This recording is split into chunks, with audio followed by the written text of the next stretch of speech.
Welcome back दोस्तों, मेरा नाम इरफानुल्लाह है। कैसे हैं आप सब लोग? उम्मीद करते हैं कि आप सब लोग खैरियत से होंगे। पिछले वीडियो में हमने वेरिएबल्स के बारे में पढ़ा था कि वेरिएबल किन किन टाइप्स के होते हैं, क्या क्या होती हैं, उसकी कुछ मेन कैटेगरीज हमने बनाई थी। हम उसी वीडियो को आगे लेकर चलेंगे वेरिएबल्स के बारे में ही, लेकिन अब हम यहाँ पे वेरिएबल्स की मेमोरी कंजप्शन और ये कैसे मेमोरी को हैंडल करता है वो सारा कुछ देखेंगे इस वीडियो में। तो चलो स्टार्ट करते हैं। आइडियली कॉल लेते हैं। अब यहाँ पे हम कोई वेरिएबल में वैल्यू स्टोर कर लें। लेट से मैंने एक वेरिएबल लिया नम, उसमें वैल्यू 6 स्टोर कर दी। तो अब क्या हो गया कि एक मेमोरी में एक कंटेनर बन गया है जिसका एक एड्रेस होगा और उस कंटेनर का नाम नम से हमने स्टोर किया और उसमें हमने वैल्यू 6 डाल दी है। अब हम इस नम का एड्रेस चेक कर लेते हैं। एड्रेस चेक करने के लिए हम पाइथन का फंक्शन है id, उसमें हमने वेरिएबल नेम पास कर दिया। तो देखा दोस्तों, अब हमारे पास इस नम की id क्या है, ये नीचे एक बड़ा सा एड्रेस है, ये उस नम के मेमोरी का एड्रेस है।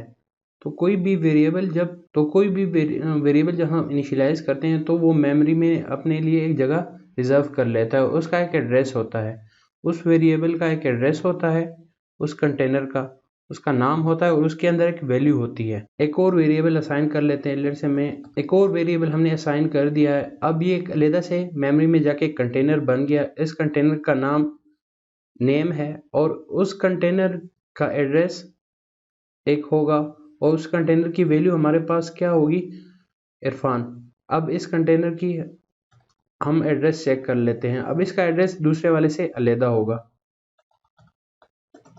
तो देखा दोस्तों, दोनों वेरिएबल्स का एड्रेस अलग हमारे पास आ गया है। अब हम एक और वेरिएबल असाइन कर लेते हैं। Let's a is equal to 10 और इस a को किसी और वेरिएबल को असाइन कर देते हैं। तो a हमारे पास एक वेरिएबल बन गया है, एक कंटेनर बन गया है। उस कंटेनर का नाम a है, उस कंटेनर का कोई एड्रेस होगा और उस कंटेनर की वैल्यू क्या होगी, 10 होगी। अब जब मैंने a को b को a से असाइन किया है तो क्या सोचते हैं, आपके ख्याल में क्या होना चाहिए? एक नया कंटेनर बन जाना चाहिए और उस कंटेनर की वैल्यू 10 होगी और उस कंटेनर में हमारे पास जो वैल्यू है वो 10 होगा। उस कंटेनर का नाम क्या होगा, b होगा। लेकिन ऐसा नहीं है। हम चेक कर लेते हैं id ऑफ, देखो हमारे पास ये id, अब id ऑफ b, तो दोनों सेम आ रहे हैं। हमने पहले क्या कहा था कि ये दोनों अलग कंटेनर बन जाएंगे, लेकिन ऐसा नहीं है। ए को हमने जब इनिशियलाइज किया तो उसने स्टार्ट में एक एड्रेस ले लिया, उस कंटेनर में उसने 10 वैल्यू रख ली और जब हमने बी को इनिशियलाइज किया ए की वैल्यू से तो वो बी और ए सेम एड्रेस को पॉइंट कर रहे हैं। अब लेट से मैं 10 की वैल्यू जो हमने वैल्यू है, पाइथन में हर चीज़ एक ऑब्जेक्ट होती है। अब आपके लिए ऑब्जेक्ट इस वीडियोस के स्टार्ट की वीडियोस में एक नई चीज़ है, लेकिन हम ऑब्जेक्ट्स के बारे में फर्दर पढ़ेंगे कि ऑब्जेक्ट्स, पाइथन हर एक चीज़ को एज ऑब्जेक्ट लेकर चलती है, चाहे वो वैल्यू हो, वेरिएबल हो या कुछ भी हो। 10 हमारे पास एक ऑब्जेक्ट है, ए भी ऑब्जेक्ट है, नेम भी ऑब्जेक्ट है, नम भी ऑब्जेक्ट है, तो वैल्यू भी एक ऑब्जेक्ट ही है। अब हम इस ऑब्जेक्ट की आईडी चेक कर लेते हैं, आईडी ऑफ 10। तो देखा दोस्तों, सारी चीजें एक ही एड्रेस को पॉइंट आउट कर रही है। तो इस वजह से पाइथन मेमोरी कंजप्शन के लिहाज से सबसे बेहतरीन है, इस वजह से ये बहुत मशहूर है। अब हम एक और वेरिएबल ले लेते हैं k इज इक्वल टू 10। तो आपके ख्याल में क्या होना चाहिए कि अलग कंटेनर बन जाएगा, उसका नेम k होगा और उसका एक अलग एड्रेस होगा और उसकी वैल्यू 10 होगी। लेकिन ऐसा नहीं है। 10 ऑलरेडी हमारे पास एक ऑब्जेक्ट है, वो मेमोरी में पड़ा है। तो पाइथन यहाँ पे क्या करता है कि k को उस ऑलरेडी जो हमारे पास ऑब्जेक्ट है 10, उसी वैल्यू को असाइन कर देता है। लेट्स से चेक कर लेते हैं कि हमारे पास k का एड्रेस क्या है। देखा दोस्तों, वो सेम ही एड्रेस को पॉइंट आउट कर रही है। अब अगर हम a की वैल्यू को चेंज करें, a की वैल्यू लेट से मैं 9 कर दी, तो अब क्या होगा, एक अलग से कंटेनर बन जाएगा, उसका एक अपना एड्रेस होगा, और ये जो पहले इस एड्रेस को पॉइंट आउट कर रहा था वो अब जाके उस नए वाले एड्रेस को पॉइंट आउट करेगा। अब चेक कर लेते हैं एक क्या हमारे पास एड्रेस क्या है। देखा दोस्तों, वो एक नया एड्रेस है, तो इसका मतलब क्या होगा कि वो उस पहले जो एक मेमोरी थी उसको वो ए असाइन कर रही थी, वो उससे कट ऑफ होके नए वाले एड्रेस पे जो उसको नई वैल्यू असाइन हो गई है उसको वो पॉइंट आउट कर रही होगी। अब लेट से हम के भी इनिशियलाइज कर लेते हैं, असाइन कर लेते हैं 9 से। तो अब क्या हुआ, के जो पहले 10 को कर रही थी असाइन, वो अब 9 को करेगी, और 9 का एड्रेस हमारे पास ऑलरेडी अवेलेबल है, तो वो एक नया कंटेनर नहीं बनाएगी। सेम जो पहले से कंटेनर होगा और मेमोरी रिजर्व होगी उसी को वो पॉइंट आउट कर रही होगी। चेक कर लेते हैं। तो देखा दोस्तों, ए और के अब सेम को असाइन करेगी।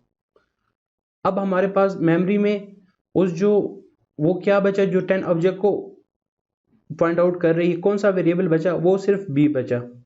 चेक कर लेते हैं बी हमारे पास किसको पॉइंट आउट कर रही है। अगर हम बी को एक नए वैल्यू से इनिशियलाइज करें तो हमारे पास क्या होगा, लेट से मैंने बी को 8 से इनिशियलाइज किया, तो हमारे पास जो 10 का कंटेनर है उसको कोई पॉइंट आउट नहीं कर रहा। बी की हम एड्रेस अगर चेक कर लें तो हमारे पास नया एक कंटेनर होगा और उसका एड्रेस एक अलग होगा। चेक कर लेते हैं। देखा दोस्तों, एड्रेस अलग है।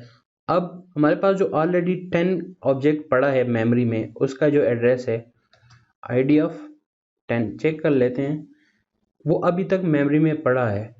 तो इस टाइम पे इस ऑब्जेक्ट को कोई भी वेरिएबल पॉइंट आउट नहीं कर रहा, तो पाइथन अब इस ऑब्जेक्ट को गार्बेज कलेक्टर के लिए रेडी कर लेता है कि इसको मैंने गार्बेज कलेक्टर में जाके फिर इसको डिस्ट्रॉय करना है।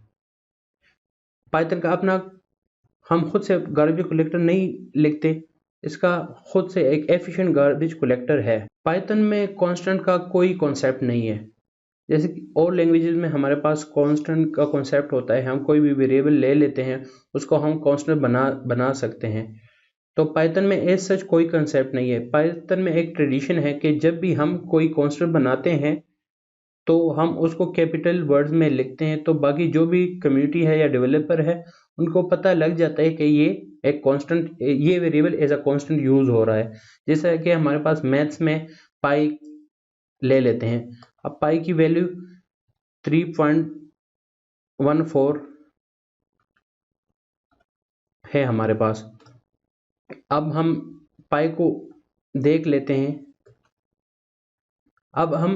अब मैंने क्या किया, पाइथन में कांस्टेंट का कॉन्सेप्ट ही नहीं है। अगर हम अब इस पाई का टाइप देखना चाहें तो ये हमारे पास फ्लोट आएगा, न कि ये कांस्टेंट।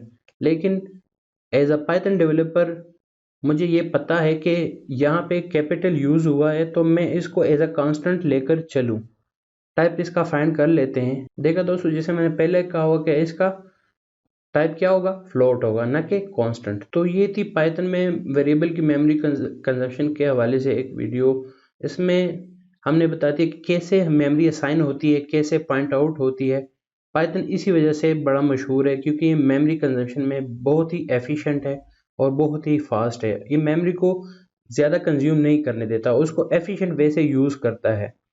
तो दोस्तों, ये थी हमारी वेरिएबल के ऊपर एक और वीडियो। कैसी लगी आप लोगों को ये वीडियो, कमेंट सेक्शन में बता दीजिएगा और वीडियो को लाइक कीजिएगा। Okay, thank you, bye bye.